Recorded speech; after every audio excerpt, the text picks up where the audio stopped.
Mojo আমাদেরকে ধর্মের দোহাই দিয়ে ব্যবসা চালিয়ে যাচ্ছে আসলেই। মানে দুইটা বিষয় এখন খুব ভাইরাল চলতেছে আমাদের দেশে। 40 থেকে 43, 44 ডিগ্রি পর্যন্ত চলে গেছে। 1 লিটার 60 টাকা আর 2 লিটার 100 টাকা কেন করলো? কোকা কোলার একমাত্র কম্পিটিটর হলো মোজো। মোজো খান, বাংলাদেশের পাশেও থাকেন, ফিলিস্তিনের পাশেও থাকেন।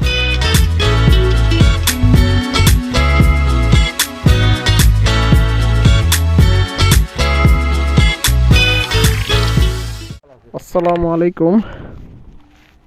আমরা এখন আছি কাওলাতে। দেখি একটু 300 ফিটের দিকে যাব, ঘুরে আসি, যেহেতু আজকেও কোনো প্ল্যান নাই ছাড়া বের হওয়া। তাই দেখি আজকে 300 ফিটই চলে যাই। এখন আমরা কাওলাতে আছি। কাওলা বিখ্যাত রোড দিয়ে এখন আমরা নতুন রোড হয়ে বনরূপা হয়ে 300 ফিটের দিকে যাই। আমরা সবাই হয়তো জানি দুইটা বিষয় এখন খুব ভাইরাল চলতেছে আমাদের দেশে। একটা হলো এখন হিট ওয়েভ চলতেছে আমাদের দেশে। আমাদের দেশে প্রায় এখন তাপমাত্রা 40 থেকে 43, 44 ডিগ্রি পর্যন্ত চলে গেছে, যা এই যাবৎকালের সবচেয়ে বেশি গরম আমরা বলতে পারি। আর আরেকটা ভাইরাল টপিক হলো আকিজ ব্র্যান্ডের ড্রিঙ্ক মোজো, যা বাংলাদেশে এখন কোকা কোলার একমাত্র কম্পিটিটর হলো মোজো। এই মোজোকে নিয়ে খুব আনাআনি চলতেছে এখন। কিছু কোকা কোলার ব্যবসায়ী বের হয়েছে। আমি কোকা কোলার ব্যবসায়ী বলবো না, আসলে ওরা কী চায় আমি নিজেও জানি না। আমরা আসলে নিজেদের দেশের সম্মান করতে জানি না। যদি আমরা নিজেদের দেশের সম্মান করতে জানতাম তাহলে আমরা নিজেদের দেশের ব্র্যান্ড নিয়ে কখনো উল্টাপাল্টা কথা বলতাম না। আর মোজো বা আকিজ ব্র্যান্ড এরকম কোনো কিছুই করে নাই যাতে আমরা তাদেরকে বলবো কোনো কিছু। আমাদের পার্শ্ববর্তী দেশ ভারত, ভারতের যে একটা মানুষের কালচার, সেটা হলো নিজেদের দেশের পণ্য অথবা নিজেদের দেশের সব কিছুকে সম্মান করা।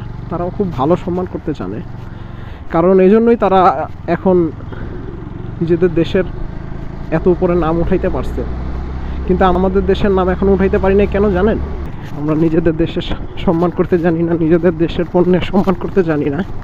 গত 4-5 দিন আগে একটা টপিক বের হয়েছে যে কিছু পাবলিক তারা নাকি মোজো 1 লিটার এই সপ্তাহখানিক আগেও বলে 40 টাকা দিয়ে খাইছে। হঠাৎ বলে তারা দোকানে যা দেখে মোজো 1 লিটার 60 টাকা হয়ে গেছে। এটা নিয়ে পোস্ট করছে। তারপরে আবার কিছু পাবলিক বলতেছে যে আমি গতকালকেও আমি 70 টাকা দিয়ে মোজো খাইছি 2 লিটার। আজকের দোকানে যা দেখি মোজো 100 টাকা হয়ে গেছে। নতুন একটা ছিল লাগাইছে, সেটা হলো সাপোর্ট প্যালেস্টাইন বা ফিলিস্তিন। আসলেই কি মোজো আমাদেরকে ধর্মের দোহাই দিয়ে ব্যবসা চালিয়ে যাচ্ছে আসলেই? এটা কি আসলেই? এটা যদি আসলেই হয় তাহলে তো মানুষগুলো যা বলতেছে তা সঠিক। কেন সঠিক? কারণ হলো বোতলের গায়ে লেখা আছে যে এই একটা বোতল যদি কেউ কিনে, সেটার পরিবর্তে প্রত্যেক বোতলের জন্য 1 টাকা করে ফিলিস্তিনের সাপোর্টে চলে যাবে।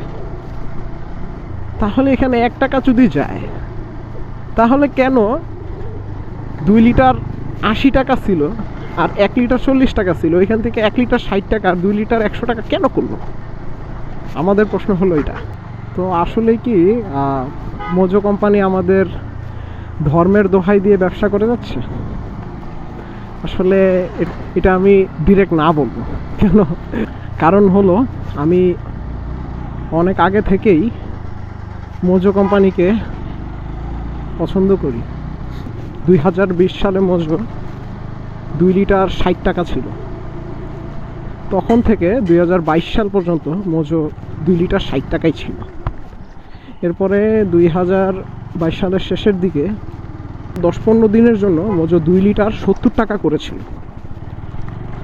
তখন আসলে ওই জিনিসটা মানানসই ছিল না, যার কারণে আবার মোজো ওগুলো ব্যাক করে 80 টাকা করে ফেলে।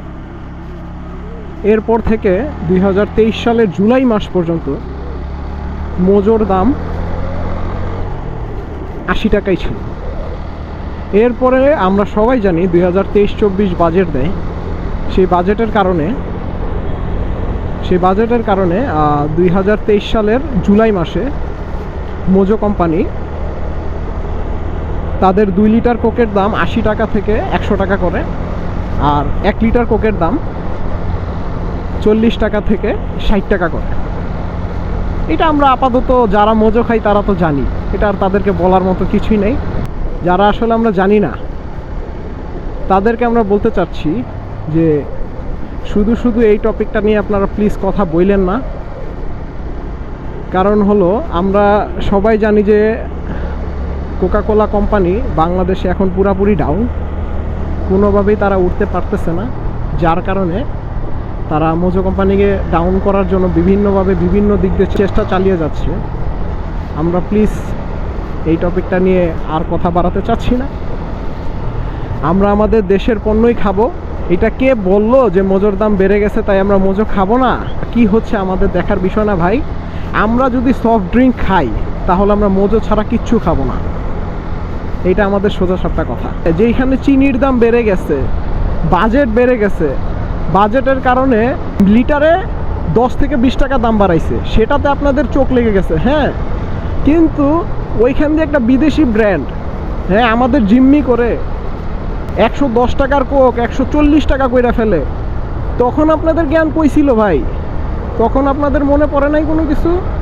নাকি তখন অন্ধ ছিলেন? আল্লাহর দোহাই, নিজের দেশের সম্মান মাটি কইরেন না। মানে কি নিয়ে যে কথা বলবে আসলে খুঁজা পায় না, যেটা মন চায় ওটা নিয়ে কথা বলে ফেলে। আর আমরাও হুজুগে বাঙালি যেটা পাই ওটা লই লাফালাফি করি। যেই মানুষটা বলছিল যে গত সপ্তাহে উনি 70 টাকাতে 2 লিটার কোক খাইছে, আসলে মনে হয় ভাই আপনি 2 বছর আগে মেয়াদ উত্তীর্ণ জিনিস খাইছেন। ভালো করে খেয়াল করে দেখেন যে যদি খাইতে মন চায় খাবেন, না মন চাইলে খাবেন না। শুধু শুধু একটা টপিক রে এলোমেলো করে লাভ আছে? আজকে মোজো আছে দেখে আমরা খাইতে পারতাছি, নাহলে সফট ড্রিঙ্ক ভুলে যাওয়া দরকার ছিল। নীলা মার্কেট আসছি, দেখি একটু বসি, বসা একটু চাটা খাই, আড্ডা দিই। গরম যেই হিটওয়েভ চলতেছে, যাক একটু বসি। দই খাইতেছি, এই যে বাইক, মিষ্টি খাইলাম এখান থেকে, দই খাইলাম। নীলা মার্কেট আসছি, দেখি একটু বসলাম, এখন আবার চলে যাব। মোজো খান, বাংলাদেশের পাশেও থাকেন, ফিলিস্তিনের পাশেও থাকেন, অনলি মোজো ইজ রিয়েল। মোজোর উপরে কোনো কিছু নাই। এখন আমরা নীলা মার্কেটে বাই বাই বলে দিচ্ছি।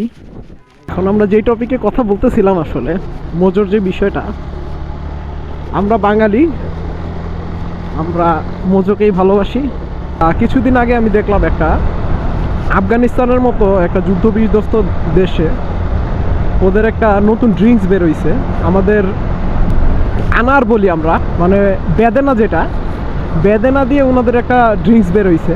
ওই ড্রিঙ্কস এখন ওয়ার্ল্ড ওয়াইড ফেমাস।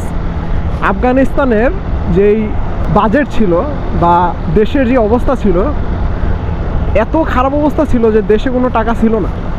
ওই অবস্থাতে ওরা এই বিজনেস চালু করে এখন ওয়ার্ল্ড ওয়াইড ফেমাস। এই ড্রিঙ্কস এখন world wide famous, world wide এখন কোকাকোলার সাথে বিট করতেছে। মানে পেপসির মতো কোম্পানি কোকাকোলার সাথে পারে না।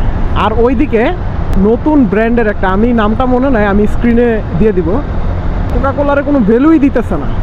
মানে এত পরিমাণ মজা আর ভ্যালু ফর মানি, মানুষ ওইটাই খাবে, তাই তো? তা আমাদের দেশের যদি আমরা সম্মান করতে জানি, তাহলে মোজো কি ফেমাস হতে পারবে নাকি পারবে না? বলেন। অবশ্যই পারবে। যদি আমরা নিজের দেশের সম্মান করতে জানি আর যদি নিজের দেশের প্রোডাক্টগুলোর দাম দিতে জানি, তাহলে অবশ্যই অবশ্যই মোজো বা আকিস কোম্পানি দেশের বাহিরেও ভালো একটা কম্পিটিশন দিতে পারবে ইনশাল্লাহ। আসলে কথা হলো এটাই, মোজোকে সাপোর্ট করা উচিত আমাদের। সবাই বলতেছে যে ধর্মের দোহাই দিয়ে বলে মোজো ব্যবসা করতেছে, এটা আসলে ভাই সম্পূর্ণ ভুয়া কথা। এই কথা কেউ বিশ্বাস করবে না। আর ভালো জিনিসটার ভ্যালু না দিয়ে আমরা আসলে গুজবে খুব কান দিই ভাই। যদি আমরা নিজেদের দেশের যত ব্র্যান্ড আছে, যত পণ্য আছে, আমরা যদি ওই পণ্যগুলোকে সাপোর্ট করি, তাহলে দেখবেন আমাদের আর পিছনে তাকানো লাগবে না। আমাদের দেশের টাকা নিজেদের দেশেই থাকবে। মোজোর টাকাটা হলো বাংলাদেশের টাকা। শুধু এইটা না যে আপনি ফিলিস্তিনকে সাপোর্ট করার জন্য আপনি মোজো খাবেন, ওটা না। আপনি নিজের দেশকে সাপোর্ট করার জন্য আপনি মজু খান, বা নিজের দেশকে সাপোর্ট করার জন্য আপনি একটা দেশীয় ব্র্যান্ডের কোনো একটা কিছু খান। আজকে ভিডিও এখানে এন্ড করে দিব। আমরা এখন যাবে একটু উত্তরা, এখন বনরূপার দিকে আসি। আপনারা সবাই ভালো থাকবেন, সুস্থ থাকবেন, আর আমার জন্য দোয়া করবেন। আমি যত ভালো থাকি, সুস্থ থাকি। আজকে আর কথা বাড়াবো না, আজকের জন্য আমি আসি। আল্লাহ হাফেজ। সবাই ভালো থাকবেন, সুস্থ থাকবেন। আর আপনারা যারা চারা গাছ রোপণ করতে চান, এই যে এখান থেকে চারা গাছ কিনতে পারেন। বনরূপার এখানে আছে অনেকগুলো বাগান আছে, এখান থেকে গাছ কিনে গাছ বিক্রি করে, চারা বিক্রি করে। এখান থেকে এসে চারা কিনতে পারবেন।